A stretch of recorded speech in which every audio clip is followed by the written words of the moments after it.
So, good evening. Magandang gabi sa lahat.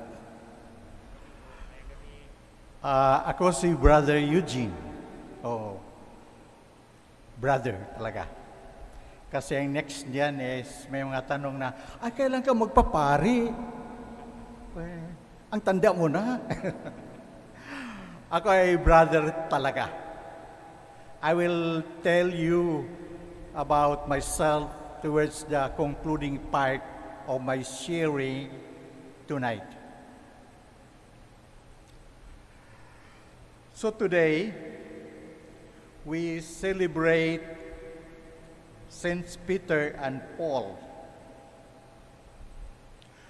When you go to Rome, and maybe some of you have been there, at the frontage of St. Peter's Basilica, there are two statues of the apostles displayed. What is noticeable is how the two great apostles depicted. St. Peter has his hand pointed towards the ground, while St. Paul's gesture is towards the horizon, out there. The images suggest that the church is all over the world and Rome is its center.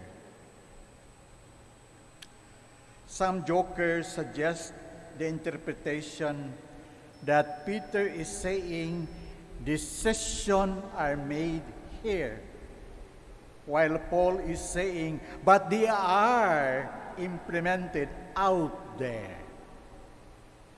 Of course, this is only a joke.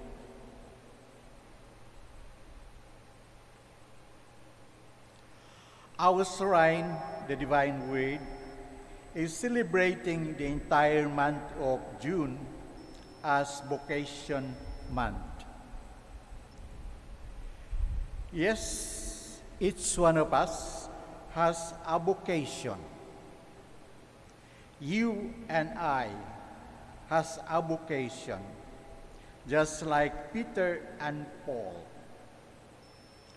In a little while, I will talk on how they live out their vocation. But first, the word vocation. In the simplest way, vocation is a call, tawag.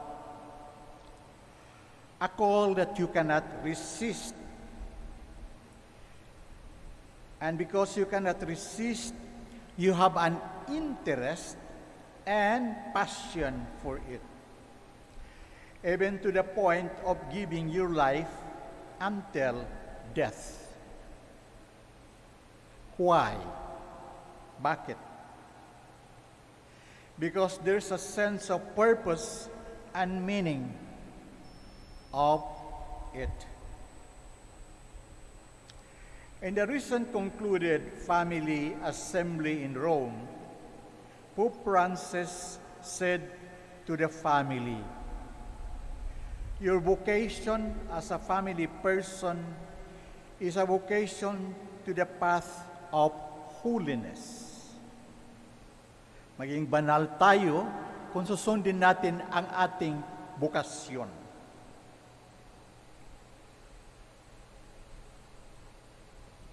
Because a holy family begets children, and it begets holy children rather, and it begets a holy church, which our world today needs. Our world today is so divided. Again, back to Peter and Paul.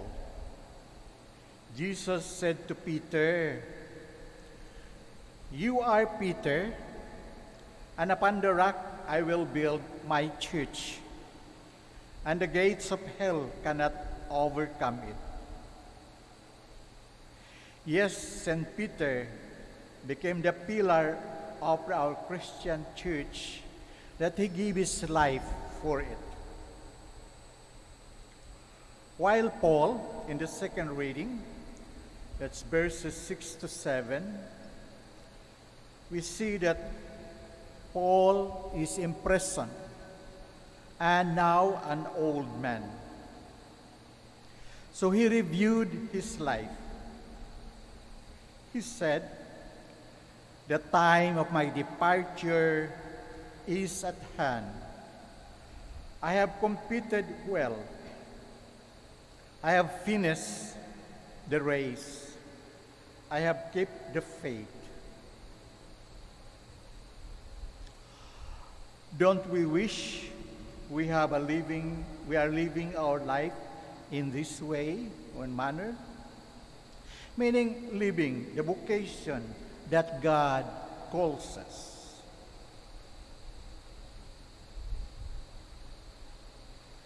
But the point is,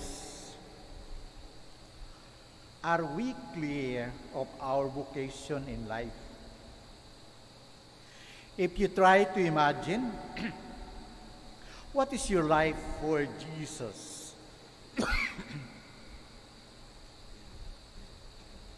In reality, life is clear.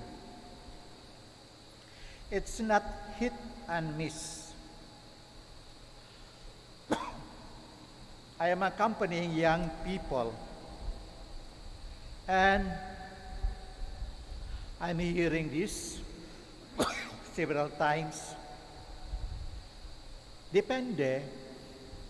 Tatanong ko sila, anong gusto mo? Depende. Hindi klaro. Ako ay isang SVD brother. Kami ang unang religious sa SVD. Religious meaning observing the three vows and live in the community. When our founder, St. Arnold Janssen, that he sees that living a vows and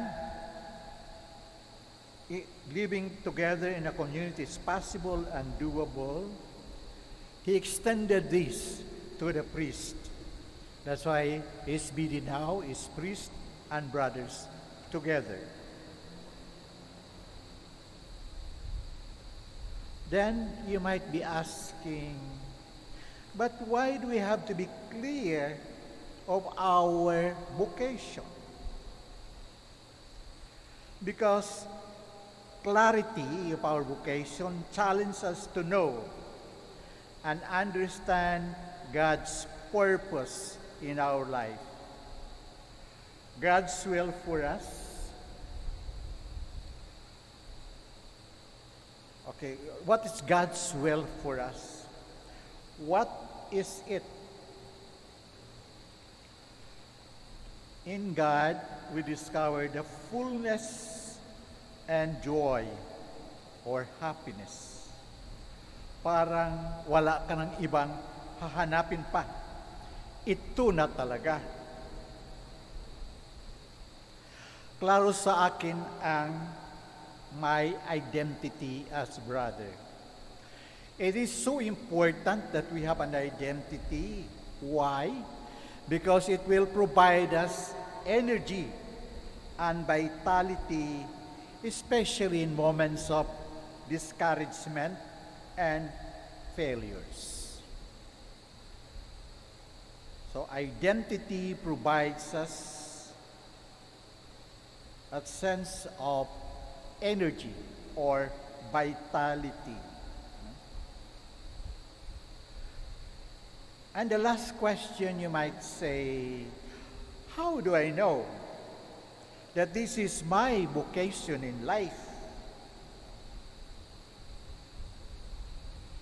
When there is a meeting of what is inside of me, of us, and what is out in outside world. In other words, we call this fitting in.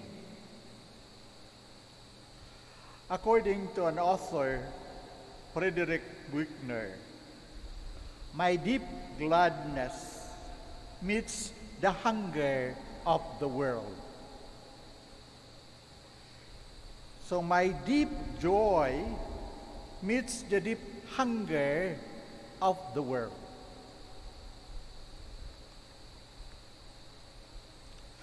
Ang mundo natin ngayon ay nagkawatak-watak.